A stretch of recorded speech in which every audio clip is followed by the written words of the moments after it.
చీర. షీలా, శబ్నం పక్కపక్క ఇళ్లల్లో ఉండేవాళ్లు. ఇద్దరూ పైకి మాత్రం ఎంతో ప్రేమగా ఉన్నా లోపల మాత్రం ఒకరి పట్ల ఒకరికి చాలా అసూయ ఉండేది.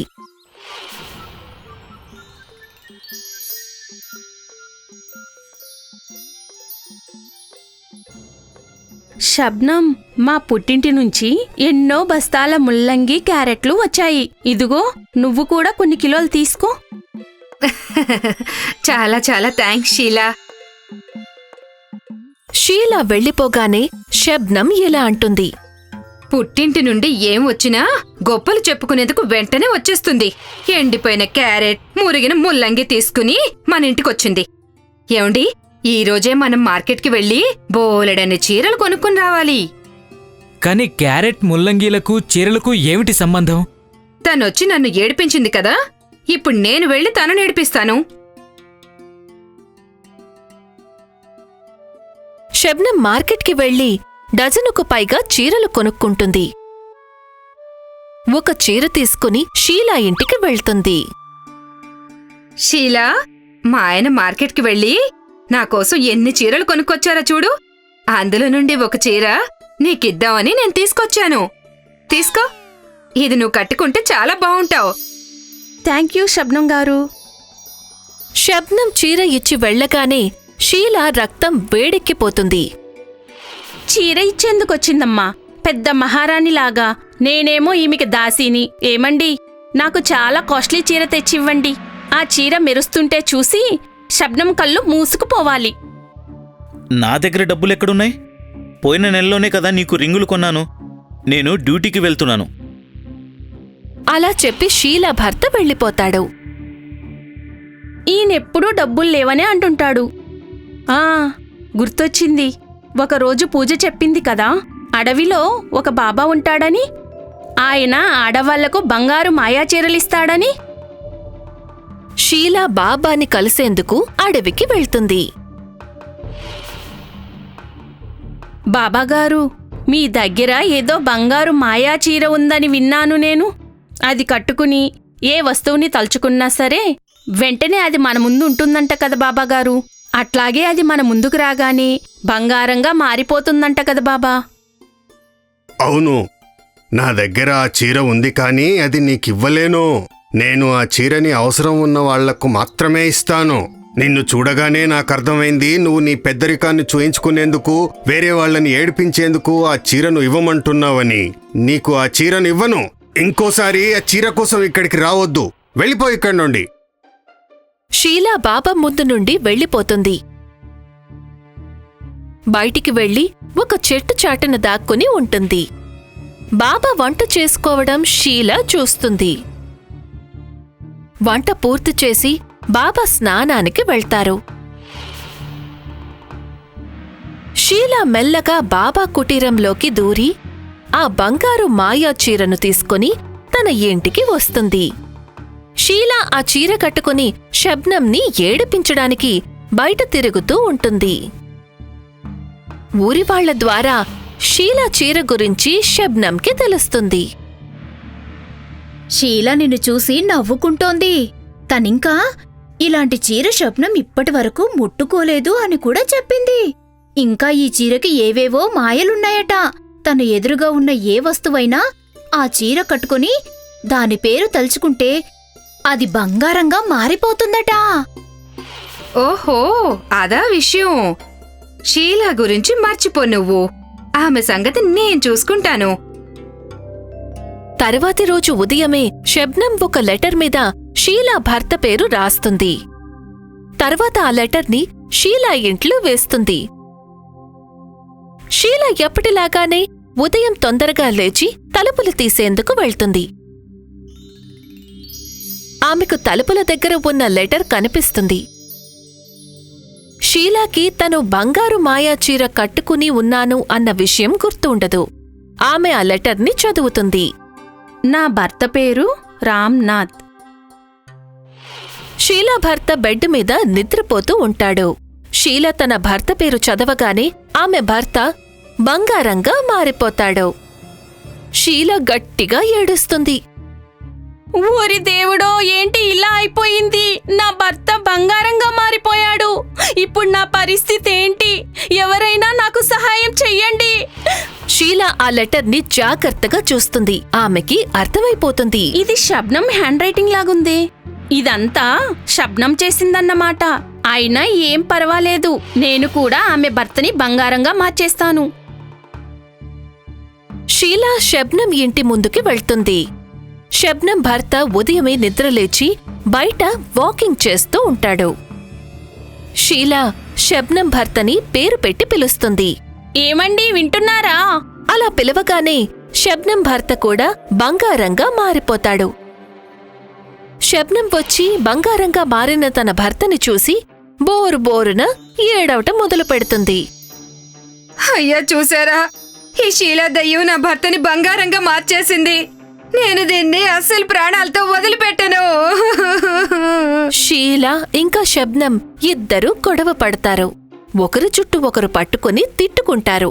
అప్పుడే బాబా అక్కడికి వస్తారు. ఇప్పుడు ఎలా అనిపిస్తుంది షీలా? నువ్వు నా కుటీరం నుండి బంగారపు మాయ చీరను తీసుకొచ్చావు. ఇప్పుడు చెప్పు, నువ్వు నీ డబ్బుని చూపించి ఇతరులను ఏడ్పించి సంతోషంగా ఉన్నావా? నన్ను క్షమించండి బాబాగారు. ఏదో ఒకటి చేసి నా భర్తని ఇంతకు ముందులా మార్చేయండి బాబాగారు. మీ బంగారు మాయా చీరను తిరిగి తీసుకోండి. మీ కాళ్ళకి దండం పెడతాను. బాబాగారు, నా భర్తని కూడా మళ్ళీ మీరు మనిషిలా మార్చండి. ఇందులో నా తప్పేమీ లేదు. ఇదంతా ఈ షీలా వల్లే జరిగింది. మీ ఇద్దరూ తప్పు చేశారు. మీ ఇద్దరూ పైకి ఎంతో సంతోషంగా కనిపించినా ఒకరంటే ఒకరు ఎంతో అసూయపడుతుంటారు. నిజంగా జీవితంలో సంతోషాన్ని చూడాలనుకుంటే ఇతరుల ముందు గొప్పలు చెప్పుకోవడం మానండి. మీ దగ్గర ఏదైతే ఉందో దానితోనే తృప్తిపడండి, సంతోషంగా ఉండండి. లేకపోతే మీ జీవితం అంతా ఇలా ఇతరులను ఇబ్బంది పెట్టడానికే సరిపోతుంది. అంతేకాక మీకేమీ ఉపయోగం కూడా ఉండదు. షీలా షబ్నం ఇద్దరూ బాబాని క్షమించమని అడుగుతారు. ఆ రోజు నుండి ఒకరినొకరు ఇబ్బంది పెట్టుకోమని ఆయనకి మాట కూడా ఇస్తారు. అప్పటి నుండి ప్రేమతో కలిసిమెలిసి ఉంటామని కూడా చెప్తారు. బాబా వాళ్ల భర్తల్ని మళ్లీ మనుషులుగా మార్చి బంగారపు మాయా చీరను తనతో తీసుకువెళ్తారు. సుమన్ వాళ్లది చాలా బీద కుటుంబం. ఆమె తన తండ్రి హేము, తల్లి శాంతితో కలిసి ఉండేది. శాంతి, హేము ఇద్దరూ కష్టపడి పనిచేసినా కూడా వాళ్ల ఇల్లు గడవడం కష్టంగా ఉండేది. చాలాసార్లు ముగ్గురికి 2 పూటలా భోజనం కూడా ఉండేది కాదు. ఒకరోజు హేము, శాంతి ఇద్దరూ కలిసి ఇలా మాట్లాడుకుంటూ ఉంటారు. వాళ్ల మాటలు సుమన్ బయట నుండి వింటుంది. ఆ దేవుడు మనల్ని ఎందుకిలా కష్టపెడుతున్నాడు? నేను రాత్రి పగలు కష్టపడి పనిచేస్తున్నాను కదా. ఉన్న ఒక్క కూతుర్ని కూడా మనం సంతోషంగా ఉంచలేకపోతున్నాం. మన పరిస్థితిని చూస్తే గనక ఎవ్వరూ తనని పెళ్లి కూడా చేసుకోరు. ఆ మాటలు విని సుమన్ లోపలికి వచ్చి ఇలా అంటుంది. అమ్మా, నాన్న, మీరిద్దరూ ఎందుకంత బాధపడుతున్నారు? మీతో కలిసి నేను చాలా సంతోషంగా ఉంటున్నాను. ఇక్కడ నాకు ఎలాంటి లోటు లేదు. చూడండి, నేను గుడికి వెళ్ళి మీకోసం కొన్ని పండ్లు తీసుకొచ్చాను. సుమన్ తను తెచ్చిన ప్రసాదాన్ని అమ్మా నాన్నలకు ఇస్తుంది. తను గుడిలో తిని వచ్చానని చెప్తుంది. నిజానికి సుమన్కి కూడా ఆకలిగా ఉంటుంది. తను కూడా ఉదయం నుండి ఏమీ తినలేదు.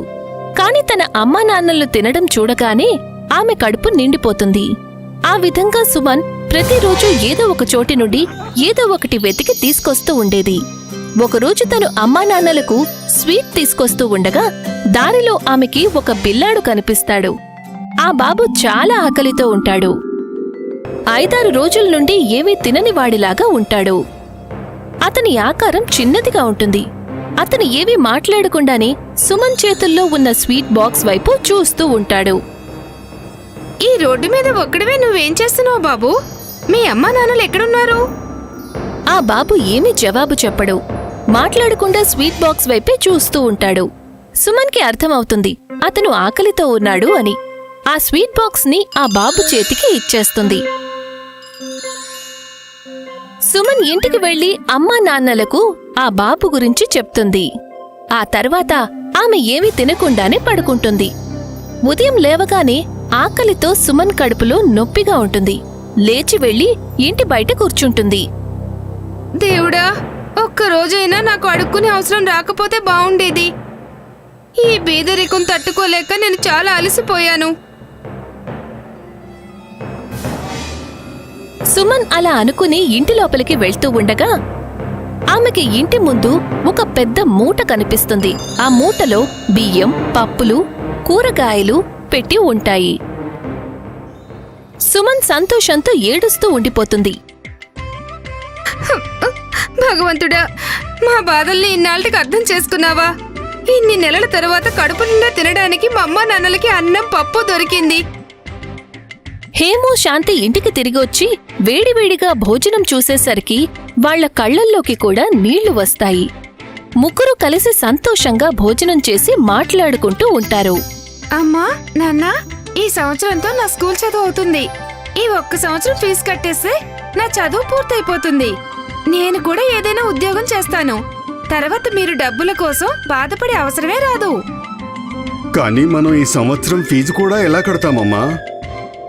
ఎంత పని చేస్తున్నా కూడా 2 పూటల భోజనానికే సరిపోవటం లేదు. ఇక నువ్వు నీ చదువు గురించి ఆలోచించటం మానుకో తల్లి. అలా మాట్లాడకమ్మా. నేను నా జీవితంలో సొంతంగా డబ్బు సంపాదించాలని తప్ప ఇంకే కోరికలు కోరుకోలేదు. నా చదువు పూర్తి చేయకపోతే నాకు ఏదైనా ఆఫీస్లో ఉద్యోగం ఎలా వస్తుంది? అది చెప్పి సుమన్ ఏడుస్తూ ఉంటుంది. అప్పుడే ఆమె ఫ్రెండ్ ఒక విషయం చెప్పడానికి వచ్చి స్కూల్ తరపున ఆ సంవత్సరానికి స్కాలర్షిప్ వచ్చిందని చెప్తుంది. సుమన్ నమ్మలేకపోతుంది ఒకే రోజు తన 2 కోరికలు ఎలా నెరవేరాయా అని. శాంతి తన కూతురి అదృష్టాన్ని చూసి స్వార్థంగా ఆలోచిస్తుంది. ఆమె సుమన్తో మరో 2-3 కోరికలు కోరుకోమని చెప్తుంది. సుమన్ కూడా మౌనంగా తన తల్లి చెప్పినట్టుగా చేస్తుంది. సుమన్ పవిత్రమైన మనస్సుతో కోరుకోగానే అవి వస్తుంటాయి. శాంతి తన కూతురితో నగలు, చీర, బియ్యం కోరుకోమని చెప్తుంది. అమ్మా, నిజంగా నా కోరికలకు మహిమలుంటే నేను ఎలాంటి కోరికలు కోరాలంటే అవి అందరికీ ఉపయోగపడాలి. అందరికీ తర్వాత సహాయం చేద్దు గాని ముందు నువ్వు నా కోరికలను పూర్తి చెయ్యి. సుమన్కి తన తల్లి కళ్లల్లో స్వార్థం కనిపిస్తుంది. అది తెలుసుకున్న తరువాత సుమన్ ఇష్టం లేకున్నా తల్లి చెప్పిన కోరికలు కోరుకుంటుంది. నగలెందుకు రావటం లేదు సుమన్? ఎందుకంటే నేను వాటిని మనస్ఫూర్తిగా కోరుకోవడం లేదమ్మా. పిచ్చిదానా, నువ్వెందుకలా చేస్తున్నావు? నీకు మీ అమ్మ సంతోషంగా ఉండటం ఇష్టం లేదా? తప్పకుండా నిన్ను సంతోషంగా ఉంచుతానమ్మా. కానీ దానికన్నా ఎక్కువగా మన ముగ్గురు సంతోషంగా ఉండాలని కోరుకుంటున్నాను. మనం ఈ రోజు సంతోషంగా ఉంటే సరిపోదు. రాబోయే జీవితంలో ఎలా సంతోషంగా ఉండాలని ఆలోచించాలి. శాంతికి అప్పుడు విషయం అర్థమవుతుంది. తరువాత ఆమె సుమన్ని బలవంతంగా ఏమీ కోరుకోమని చెప్పదు. సుమన్ మనస్ఫూర్తిగా ఏ కోరికలు కోరుకున్నా ఆ కోరికలు తీరిపోయేవి. సుమన్కి ఉన్న శక్తితో ఆమె కుటుంబం తమ జీవితాలను బాగు చేసుకుంటారు. ఒక బీదవాడి కూతురి పవిత్రమైన మనసు వల్ల వాళ్ల జీవితాలు పూర్తిగా మారిపోతాయి. షహరన్పూర్ అనే గ్రామంలో ప్రియా, టీనా అనే 2 అమ్మాయిలు ఉండేవారు. ప్రియా బీద అమ్మాయి. ఆమె తండ్రి ఐస్ క్రీంలు అమ్మే పని చేసేవాడు. టీనా ఒక ధనవంతుడైన వ్యాపారి కూతురు. ప్రియా ఇంకా టీనా ఇద్దరికీ పెళ్లి కుదురుతుంది. అమ్మా ప్రియా, ఈరోజు నేను మధ్యాహ్నం భోజనం చేసేందుకు ఇంటికి రానమ్మా. ఎందుకు నాన్నా? మధ్యాహ్నం ఐస్ క్రీంలు చాలా అమ్ముడుపోతాయి. లంచ్ చేసే టైంని ఐస్ క్రీంలు అమ్మేందుకు ఉపయోగిస్తే చాలా డబ్బులు సంపాదించొచ్చు. నీ పెళ్లి కోసం దాదాపు 1,00,000 రూపాయలు జమ చేయాలి. చీర, మెహందీ, మేకప్ సామాను, బట్టలు, ఇంకా బోలెడు సామాను కొనాల్సి ఉంది. నాన్నా, మీరిలా మధ్యాహ్నం పూట భోజనం చెయ్యకపోతే నీరసం వస్తుంది కదా. చూడమ్మా, ఒక్కసారి నీ పెళ్లి జరిగిపోయిందనుకో, ఇక నాకు దేని గురించి ఏ బాధ ఉండదమ్మా. ఇంట్లో ఒంటరిగా ఉన్న ప్రియకి ఏమీ తోచదు. అందుకే పార్కులో వాకింగ్కి వెళ్తూ ఉంటుంది. అదే పార్కుకి టీనా కూడా తన ఫ్రెండ్స్తో కలిసి వాకింగ్కి వచ్చేది. చూసావా, ఐస్ క్రీం అంకుల్ కూతురొచ్చింది. మాకు 3 ఐస్ క్రీములు దొరుకుతాయా మేడం గారు? ఏమీ మాట్లాడటం లేదేంటి? ఐస్ క్రీంలు తిని ఒకవేళ మూగదైపోలేదు కదా? దీనికి పెళ్లి కుదిరింది కదా, పావు బజ్జీ అమ్ముకునే కుందంతో. ఈ పిచ్చిది ఆ పావు బజ్జీ వాడి కోసం కలలు కంటుంది. నా భర్త పావుబాజీ దుకాణానికి ఓనర్. దుకాణం ఓనరా? నీకు నాకు కాబోయే భర్త గురించి ఏమైనా తెలుసా? ఆయన నీ భర్తకి ఉన్నటువంటి 10 దుకాణాలను కొంటాడు. డబ్బు గురించి మాట్లాడితే నీ భర్తకి నా భర్తకి చాలా దూరం వరకు పోలికే లేదమ్మా. ఎక్కువ డబ్బు మనకి సంతోషం ఇస్తుందన్న గ్యారంటీ ఏమీ లేదు కదా. ఆహోహోహో, చెప్పేందుకు పెద్ద జ్ఞానొచ్చిందమ్మా. నీ పెళ్లి నా పెళ్లి ఒకే రోజుంది. నీకు నేను డబ్బు పవరేంటో చూపిస్తాను. పెళ్లి జరిగేందుకు కొద్ది రోజుల ముందే టీనా తమ ఊళ్ళో ఉన్న అన్ని కాస్మెటిక్ షాప్స్ లో నుండి మొత్తం మెహందీ కొనేస్తుంది. ఏ దుకాణంలో కూడా ఒక్క మెహందీ ప్యాకెట్ కూడా లేకుండా చేస్తుంది. పెళ్లి జరిగే రోజు ప్రియా ఉదయం మెహందీ కొనేందుకు వెళ్తుంది. కాని మొత్తం ఊళ్ళో ఆమెకి మెహందీ ఎక్కడా దొరకదు. ఆంటీ, మీ దగ్గర మెహందీ ఉందా? లేదమ్మా, మొత్తం మెహందీ అంతా టీనా తీసుకుని వెళ్ళింది. ఈరోజు నా పెళ్లి, నా చేతులకు ఒక్క చుక్క మెహందీ కూడా లేదా ఆంటీ? ఇప్పుడు ఎలా ఉందో చెప్పు. నా చేతులు చూడు, మెహందీతో ఎంత అందంగా కనిపిస్తున్నాయో. ఇప్పుడు నువ్వు ఇలా మామూలు చేతులతోనే అత్తారింటికి వెళ్ళాలి పాపం. టీనా వెళ్ళిపోతుంది. ప్రియా కళ్ళ నిండా నీళ్లు నింపుకొని అక్కడే నిలబడిపోతుంది. ప్రియాకి ఎక్కడి నుండో కోకిల గొంతు వినిపిస్తుంది. ఎంత బాగుంది కోయిల గొంతు, ఇంతకు ముందెప్పుడు వినలేదే.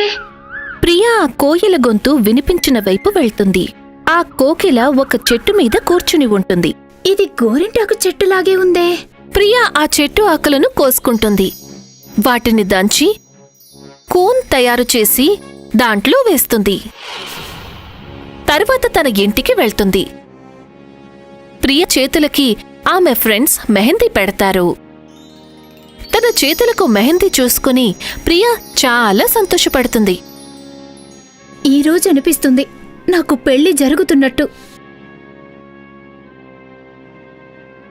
ప్రియా తన అత్తవారింటికి వెళ్తుంది. నీ మెహందీ చాలా బాగా ఎర్రపడింది. నాకైతే కొన్ని గంటల్లోనే నల్లబడిపోతుంది. దీన్ని నేనే మెహందీ చెట్టు నుండి తయారు చేశాను. నేను దుకాణానికి వెళ్తున్నాను, నా షూ తెచ్చి పెట్టవా?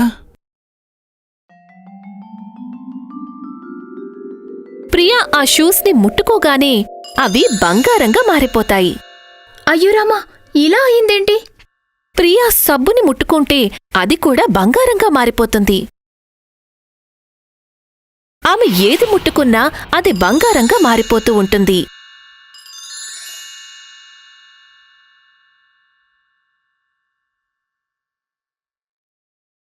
ఏమండి, నిజంగా నాకేమీ అర్థం కావటం లేదు.